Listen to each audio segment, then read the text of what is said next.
Welcome to Behind the Scenes at the Hanover Theater. Now, here's your host, Lisa Condit. Good morning, everyone, and thank you so much for listening. I am in the studio with Paul Curcci. Paul is the owner of City Welding, and the Hanover Theater owes a big, huge thank you to the work that they've done. Paul, do you want to tell us a little bit about what it is that City Welding does? Oh, well, we're metal fabricators. We're located at 10 Ararat Street in Worcester. We've been in business since 1986.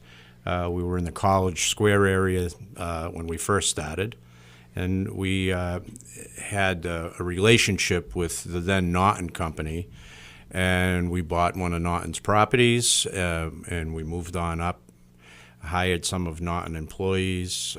We service St. Gobain now. They're one of our big customers. We work for a lot of local industry. We have a contract with the city of Worcester. We've been maintaining a contract for some time now. Parks and Recreation, Department of Public Works, Water Department. And I think they know that we're there to serve them when they need us. So. Well, Yeah. I met Paul, everybody, when I went out to the Franklin Square Plaza, right there across from, it was the Federal Square Plaza, right across from the theater.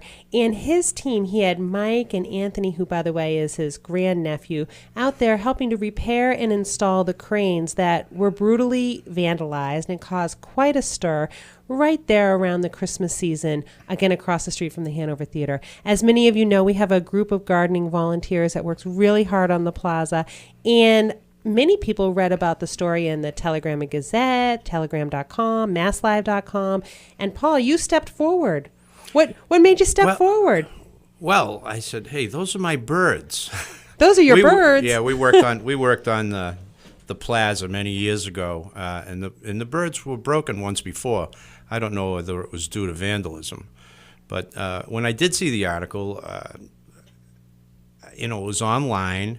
And I go on those comments. I don't usually comment, but seeing that they were birds, I thought I'd throw a comment in there, and I decided that as a gift to the Hanover, that City Welding would repair the birds, that, would just do it. And you guys got back to me, and they're back installed now, and they look good. Oh, they look beautiful. And not only do they look beautiful, but your company did it so quickly. And you were telling me a little bit more about the birds, about your family's connection to the theater. It's fascinating how everything really is related to each other. So let's start with the birds, and then we'll move on to your family. Oh, okay. So the birds, you said originally, what did you say, about 10 years ago you did some repair work? Yeah, they were real vulnerable at the legs. They were, they're pretty delicate. And they had snapped, and we decided to put some sort of a reinforcement in there so that wouldn't happen again. And it's been a number of years, and I guess, unfortunately, somebody came along and, that destruction. So. Well, and people have questions about that, too, because these birds are heavy. How much do they weigh? Well, I'd say they're probably 80 pounds. They're a cast aluminum, and they were made in sections. Oh, the birds themselves they were were originally made in sections and welded together, like the neck and head were welded separately. They were separate from the body. And when the manufacturer put them together, they were welded. So it's not a problem for us to fix it. So of course not. Yeah, no, we do. We have good people. Yeah. Well, of course you have good people. Some of them are even family members, but your company's been around for quite some time, and your family's been involved. I really got a kick out of it when Paul was at the theater. They had just finished with the installation. And let me tell you, it only took about a week for you guys to completely repair and install them. We had them finished probably in about 3 days. Which is amazing. amazing. We were just waiting for a window of opportunity with the weather. Right. Well, it is New England, so we all have to be patient this there. Time of year. But I loved it because Paul looked at his grandnephew and said, hey, you need to come inside the theater here. And he took him to our founder's wall. And what's there? There's a picture of my dad, and there are some other family members in there that I haven't been able to find yet. But there's a couple of different pictures of him. One when he was very young in Italy, and if you ever visit the Hanover, you'll see this little soldier boy. That's actually a police uniform. And what I've been told, it's a uniform that an equivalent to the state police would wear.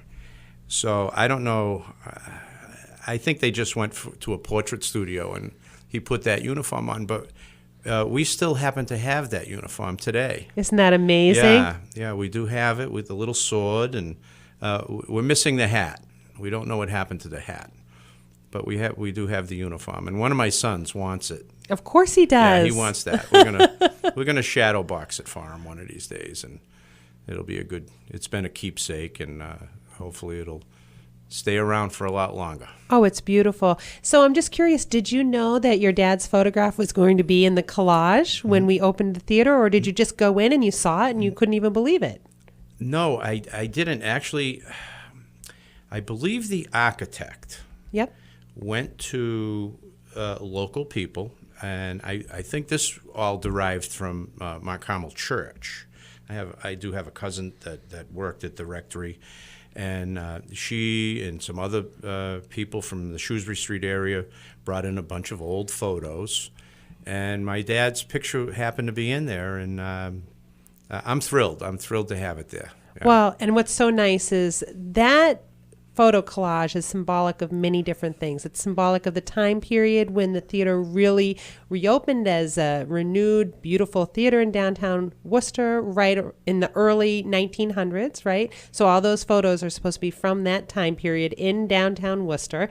And it was Pagano that yes, it was Pagano who helped us with that display. But also, it's a Thomas Lamb theater, and Thomas Lamb believed that theater should be for the people, which is part of why we have that reflective glass, the glass window effect in the historic lobby and the promenade, because he believed that as people looked out, they should see themselves reflected back, because again, theater was for the people.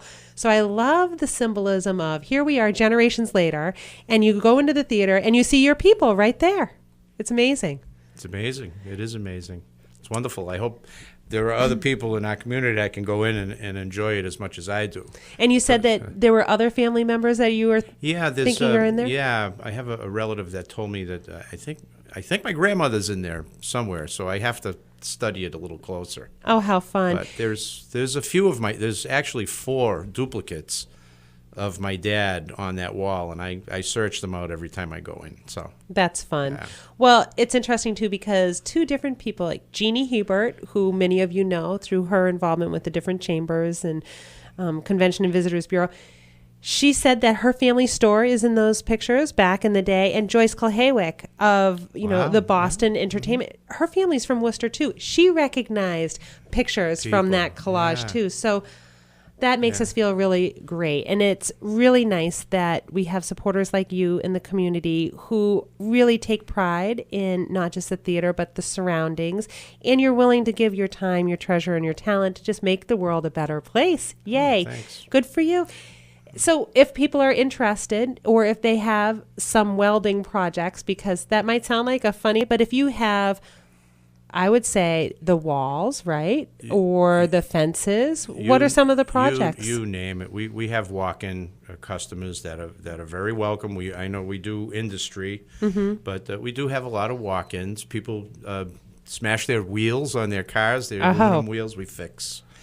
We've had planters, numerous things that can be quite interesting. A gentleman brought in a water tank from a Stanley steamer. And we remanufactured one for him.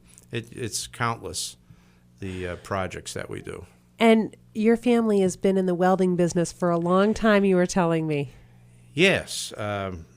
My mother's father was the founder of the Boys Trade, Worcester Boys Trade Welding Department. Wow. And it was founded in 1929.